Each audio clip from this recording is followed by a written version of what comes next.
Hello everyone, in this video we are going to walk you through the step-by-step process on how to install and set up easy project actions automation for workflow apps.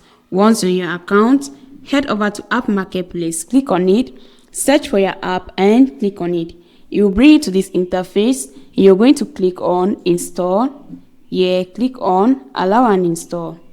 Once your app has successfully been installed, you're going to refresh your tab and click on the custom page. Then the interface of the app is going to pop up where you have access to your documentation.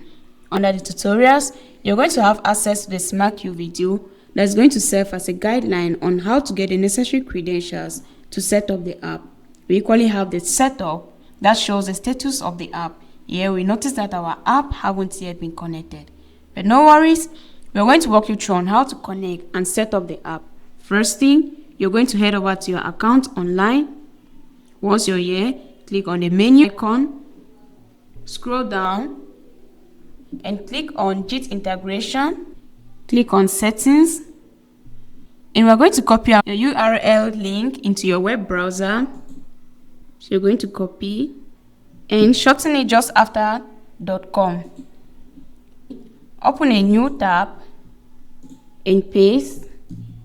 After pasting, you're going to add easy swagger to it and click on and enter. You'll be redirected to this page where your API key is displayed.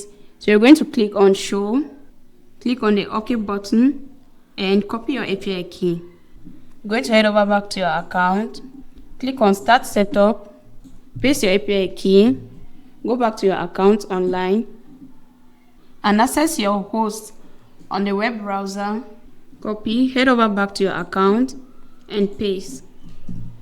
Once you're done, click on complete setup. There we go, our app has successfully been connected. We equally have the support center. At the Knowledge Support Center, you can create a ticket for our support team or you can book a call with our support team. We have the change log. At the level of change log, you're going to see the necessary notifications concerning the new updates and the changes of this app.